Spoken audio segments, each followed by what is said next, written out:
राधे राधे। राधा रानी की कृपा आप सब पर सदा बनी रहे। ओम नमो भगवते वासुदेवाय नमः। आज हम वैशाख मास का 14वां अध्याय सुनेंगे। 13वें अध्याय में हमने शंख मुनि द्वारा व्याग के पिछले जन्म की कथा सुनी थी।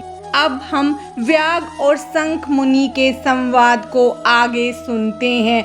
व्याग ने पूछा, ब्राह्मण, आपने पहले कहा था कि भगवान विष्णु की प्रीति के लिए कल्याणकारी भागवत धर्मों का और उनमें भी वैशाख मास में कर्तव्य रूप से बताए हुए नियमों का विशेष रूप से पालन करना चाहिए। वे भगवान विष्णु कैसे हैं, उनका क्या लक्षण है, उनकी सत्ता में क्या प्रमाण है तथा वे सर्वव्यापी भगवान किनके द्वारा जानने योग्य है। वैष्णव धर्म कैसे है और किससे भगवान श्री हरि प्रसन्न होते हैं। महामते, मैं आपका किंकर हूँ, आप मुझे ये सब बातें बतलाइए। व्याग के इस प्रकार पूछने पर शंख मुनि ने रोग शोक से रहित संपूर्ण जगत के स्वामी भगवान नारायण को प्रणाम करके कहा, व्याध, भगवान विष्णु का स्वरूप कैसा है यह सुनो। भगवान समस्त शक्तियों के आश्रय, संपूर्ण गुणों की निधि तथा सबके ईश्वर बताए गए हैं। वे निर्गुण, निष्कल तथा अनंत है। सत्य, चित और आनंद यही उनका स्वरूप है। यह जो अखिल चराचर जगत है अपने अधीश्वर और आश्रय के साथ नित्य रूप से जिसके वश में स्थित है, जिससे इसकी उत्पत्ति, पालन, संहार, पुनरावृत्ति तथा नियमन आदि होते हैं। प्रकाश, बंधन, मोक्ष और जीविका, इन सब की प्रवृत्ति जहाँ से होती है वे ही ब्रह्म नाम से प्रसिद्ध भगवान विष्णु हैं। वे ही विद्वानों के सामान्य सर्वव्यापी परमेश्वर हैं। ज्ञानी पुरुषों ने उन्हीं को साक्षात परम ब्रह्म कहा है। वेद, शास्त्र, स्मृति, पुराण, इतिहास, 5 रात्र और महाभारत सब विष्णु स्वरूप है, विष्णु के ही प्रतिपादक हैं। इन्हीं के द्वारा महाविष्णु जानने योग्य हैं। वेद सनातन देव भगवान नारायण को कोई इंद्रियों से, अनुमान से और तर्क से भी नहीं जान सकता है। उन्हीं के दिव्य जन्म, कर्म तथा गुणों को अपनी बुद्धि के अनुसार जानकर उनके अधीन रहने वाले जीव समूह सदा मुक्त होते हैं। यह संपूर्ण जगत प्राण से उत्पन्न हुआ है, प्राण स्वरूप है, प्राण रूपी सूत्र में पिरोया हुआ है तथा प्राणों से ही चेष्टा करता है। सबका आधारभूत यह सूत्रात्मा प्राण विष्णु है, ऐसा विद्वान पुरुष कहते हैं।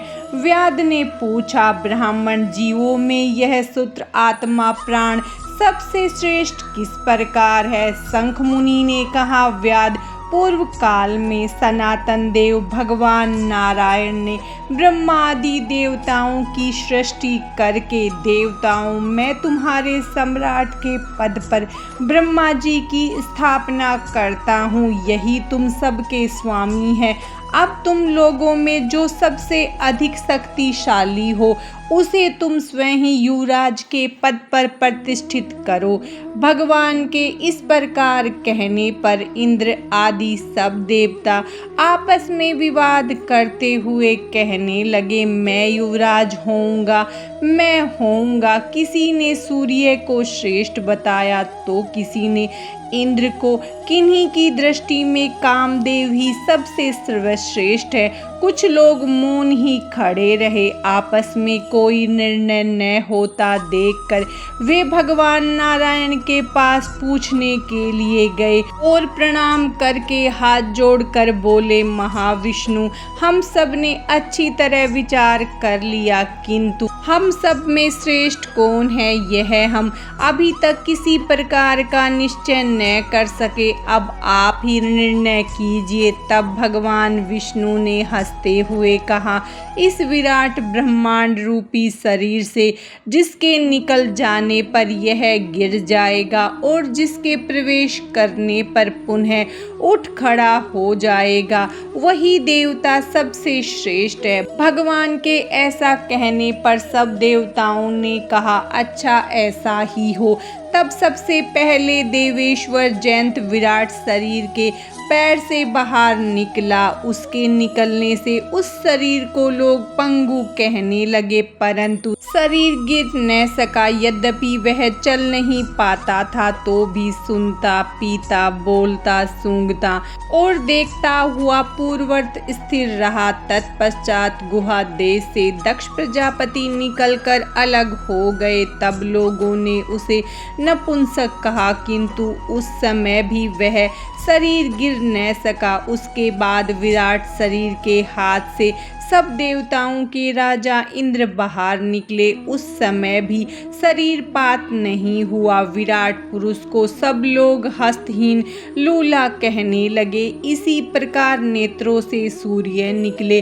तब लोगों ने उसे अंधा और काणा कहा। उस समय भी शरीर का पतन नहीं हुआ। तदंतर नासिका से अश्विनी कुमार निकले, किंतु शरीर नहीं गिरा। केवल इतना ही कहा जाने लगा कि यह सूंघ नहीं सकता। कान से अधिशास्त्र देवियां दिशाएं निकली। उस समय लोग उसे बधिर कहने लगे, परंतु उसकी मृत्यु नहीं हुई। तत्पश्चात जिह्वा से वरुण देव निकले। तब लोगों ने यही कहा कि यह पुरुष रस का अनुभव नहीं कर सकता, किंतु देहपात नहीं हुआ। तदंतर वाक इंद्रिय से उसके स्वामी अग्निदेव निकले। उस समय उसे गूंगा कहा गया, किंतु शरीर नहीं गिरा। फिर अंतःकरण से बोध स्वरूप रुद्र देवता अलग हो गए। उस दशा में लोगों ने उसे जड़ कहा, किंतु शरीर पात नहीं हुआ। सबके अंत में उस शरीर से प्राण निकला। तब लोगों ने उसे मरा हुआ बतलाया।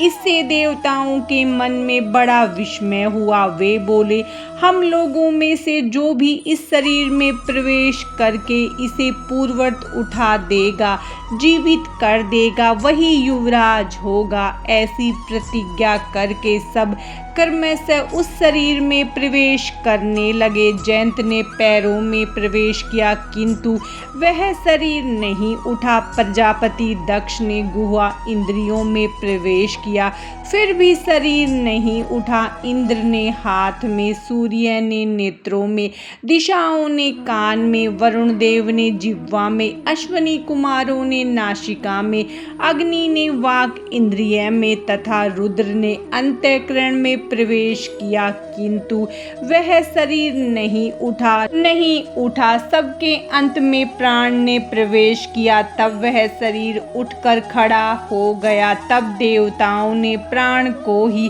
सब देवताओं में श्रेष्ठ निश्चित किया। बल, ज्ञान, धैर्य, वैराग्य और जीवन शक्ति में प्राण को ही सर्वाधिक मानकर देवताओं ने उसी को युवराज पद पर अभिषिक्त कर दिया। इस उत्कृष्ट स्थिति के कारण प्राण को उकत कहा गया है। अतः समस्त चराचर जगत प्राणात्मक है। जगदीश्वर प्राण अपने पूर्ण एवं बलशाली अंशों द्वारा सर्वत्र परिपूर्ण है। प्राणहीन जगत का अस्तित्व नहीं है। प्राणहीन कोई भी वस्तु वृद्धि को नहीं प्राप्त होती है। इस जगत में किसी भी प्राणहीन वस्तु की स्थिति नहीं है। इस कारण प्राण सब जीवों में श्रेष्ठ, सबका अंतर आत्मा और सर्वाधिक बलशाली सिद्ध हुआ। इसीलिए प्राणोपासक प्राण को ही सर्वश्रेष्ठ कहते हैं। प्राण सर्ववेदात्मक है। सब देवता प्राण में है। वह भगवान वासुदेव का अनुगामी तथा सदा उन्हीं में स्थित है। मनीषी पुरुष प्राण को महाविष्णु का बल बतलाते हैं। महाविष्णु के महत्तम और लक्षण को इस प्रकार जानकर मनुष्य पूर्व बंधन का अनुसरण करने वाले अज्ञान में लिंग को उसी प्रकार त्याग देता है जैसे सर्प पुरानी केचुली को लिंग देह का त्याग करके वह परम पुरुष नाम में भगवान नारायण को प्राप्त होता है। वैशाख मास का 14वां अध्याय समाप्तम। भगवान श्री हरि विष्णु और माता लक्ष्मी की कृपा आप सब पर सदा बनी रहे। राधे राधे।